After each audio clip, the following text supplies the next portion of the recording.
Hi hello, ഇപ്പോൾ സമയം രാവിലെ 5:30. ഈ നേരത്തൊക്കെയാണ് ഞാനിപ്പോൾ കുറച്ച് ദിവസങ്ങളായിട്ട് ഏകദേശം ഒരു മാസമായിട്ട് എഴുന്നേൽക്കാറുള്ളത്. രാവിലെ എഴുന്നേൽക്കുമ്പോൾ ഉള്ളൊരു മുഷിപ്പ് മാത്രമേ ഉള്ളൂ. പിന്നീട് അങ്ങോട്ട് നല്ല ആക്റ്റീവായിട്ടിരിക്കാൻ പറ്റും ഒരു ഡേ ഫുൾ. രാവിലെ എഴുന്നേറ്റ് പ്രാർത്ഥിച്ച് മുടിയൊക്കെ ഒന്ന് കെട്ടിവെച്ച് ബെഡും ശരിയാക്കി നേരെ പോയി കുളിച്ചിട്ട് വന്നു. കുളിച്ച് ഡ്രസ്സ് മാറി സ്കിൻ കെയർ ഒക്കെ ചെയ്ത് മുടിയും കെട്ടിവെച്ച് സ്പ്രേയും അടിച്ച് ഇനി നമുക്ക് തിരി കത്തിക്കാം. തിരി കത്തിച്ച് പ്രാർത്ഥിച്ച് ആ ദിവസം തന്നെ നമുക്ക് തുടങ്ങാം. നേരം വെളുത്ത് വരുന്നതേ ഉള്ളൂ. 5:55 ആയിട്ടേ ഉള്ളൂ. 6 മണി പോലും ആയിട്ടില്ല ഈ നേരമായപ്പോൾ. കിച്ചണിൽ വന്ന് ജനലൊക്കെ ഒന്ന് തുറന്നിട്ടു. ഇന്നൊരു കോഫി ഉണ്ടാക്കി കുടിക്കാമെന്ന് വിചാരിച്ചു. കോഫി റെഡിയാക്കുന്നുണ്ട്. കുടിക്കാനുള്ള വെള്ളം അടുപ്പത്തേക്ക് വെച്ചു. ഈ നേരത്ത് അച്ചമ്മ എഴുന്നേറ്റിട്ടില്ല. ഞാനും അച്ചമ്മ മാത്രമേ ഉള്ളൂ ഇവിടെ. അപ്പം അച്ചമ്മ ഉറങ്ങാണ്. ഇത് ചക്കപ്പഴമാണ്. ഇന്നലെ അപ്പുറത്തെ വീട്ടിലെ ചേച്ചി കൊണ്ട് തന്നത്. അപ്പോൾ ഇന്ന് ചക്കപ്പുട്ട് ഉണ്ടാക്കാമെന്നാണ് വിചാരിക്കുന്നത്. ചക്കപ്പുട്ട് ഉണ്ടാക്കാനും എളുപ്പമാണ്, അതുപോലെ തന്നെ കഴിക്കാനും നല്ല ടേസ്റ്റിയാണ്.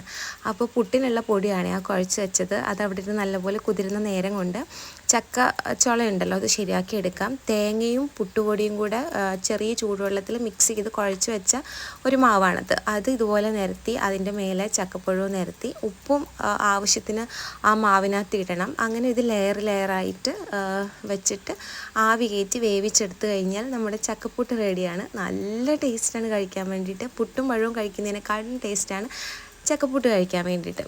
എല്ലായിടത്തും ചക്കപ്പുട്ടും തന്നെയാണോ പറയുന്നതെന്നും അറിയത്തില്ല. ഇപ്പോൾ അച്ചമ്മ എഴുന്നേറ്റ് വന്നിട്ടുണ്ട്. അച്ചമ്മയ്ക്ക് 2 ഗ്ലാസ് ചായ, എനിക്ക് 1 ഗ്ലാസ് ചായ എന്നുള്ള രീതിക്ക് ചായ എടുത്ത് ചായയൊക്കെ കുടിച്ച് വന്നപ്പോഴേക്കും നമ്മുടെ ചക്കപ്പുട്ട് ഇവിടെ ഓൾമോസ്റ്റ് റെഡി ആയിട്ടുണ്ട്. അപ്പോൾ ഞാൻ വിചാരിച്ചു ഇന്ന് ഈ വാഷ് ബേസിനൊന്ന് കഴുകിയിടാമെന്ന്. 2 ദിവസമായി ഇവിടെ ഒന്ന് കഴുകിയിട്ട്. ഇവിടെ അങ്ങനെ പാത്രങ്ങൾ കഴുകാറില്ല, അതുകൊണ്ട് തന്നെ അങ്ങനെ വൃത്തികേടാവാറുമില്ല. എന്നാലും ഇടയ്ക്കൊന്ന് കഴുകിയിടണമല്ലോ. അപ്പോൾ അതൊക്കെ കഴുകി വൃത്തിയാക്കിയിട്ടുണ്ട്. ഇനി ഡൈനിങ് ടേബിളൊക്കെ ഒന്ന് തുടയ്ക്കണം, വീട് മൊത്തം ഒന്ന് തുടയ്ക്കണം. അങ്ങനത്തെ പരിപാടികളൊക്കെയാണ് ഉള്ളത്. അപ്പം ടേബിൾ ഈ ഒരു ലിക്വിഡ് ഉപയോഗിച്ചിട്ടാണ്, ഇതിൻ്റെ പേര് ഞാൻ ഓർക്കുന്നില്ല, പക്ഷേ ഇത് ഉപയോഗിച്ചിട്ടാണ് ഞാൻ ടേബിള് അതുപോലെ സ്റ്റൗ ഒക്കെ തുടയ്ക്കാറുള്ളത്. നല്ല പോലെ ക്ലീൻ ആവുന്നുണ്ട് എന്തായാലും. അതാണെങ്കിൽ തീരാനും ആയിട്ടുണ്ട് ഉപയോഗിച്ച്. അങ്ങനെ ടേബിളൊക്കെ തുടച്ചിട്ടു. ഇനി അരിയിലെ കരടൊക്കെ ഒന്ന് പെറുക്കി വയ്ക്കാം. ചോറ് ഇപ്പോഴേ വെക്കത്തില്ല, ഉച്ചയ്ക്കേ വെക്കുള്ളൂ. എന്നാലും രാവിലെ ഇതൊക്കെ അങ്ങ് ചെയ്ത് വെച്ച ഒരു സമാധാനമാണല്ലോ. മഴയില്ലാത്തത് കൊണ്ട് തന്നെ മിറ്റവും കൂടെ അടിച്ച് വരാമെന്ന് വിചാരിച്ചു. എന്നിട്ട് തുടച്ചിടാമെന്ന് വിചാരിച്ചിട്ടാണ്. മിറ്റം അടിച്ച് വാരി ഒന്ന് സെറ്റാക്കി വെച്ച് കഴിഞ്ഞാൽ അത് വേറൊരു സമാധാനമാണ്. അല്ലെങ്കിൽ ഇങ്ങനെ കരികില കിടക്കുന്ന കാണുമ്പോൾ വിചാരിക്കും നമ്മൾ കുറേ ദിവസമായി മിറ്റം അടിച്ചിട്ടുണ്ട്. അങ്ങനെയല്ല, മിനിഞ്ഞാന്ന് അടിച്ചതാണ്. ഇന്നലെ മഴ കാരണം അടിക്കാൻ പറ്റാതിരുന്നിട്ടേ ഉള്ളൂ. അപ്പോഴേക്കും ഇത്രയും കരികില വീണിട്ടുണ്ടായിരുന്നു. അത് കഴിഞ്ഞ് ഞാൻ പിന്നെ വീട് മൊത്തം അടിച്ചു വാരി തുടയ്ക്കുകയാണ്.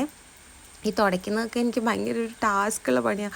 മടുത്തു പോകുന്ന ഒരു ഇതാണ് എനിക്ക്. എന്നാലും ഞാനതൊക്കെ ചെയ്ത് ഇത് ഉച്ചയ്ക്കത്തേനുള്ള ബീഫ് ഒന്ന് ചൂടാക്കി വയ്ക്കാം, കറികളൊക്കെ ഒന്ന് ചൂടാക്കി വയ്ക്കാം. അപ്പോൾ രാവിലത്തെ പണികളൊക്കെ കഴിഞ്ഞ് അത്രയേ ഉള്ളൂ.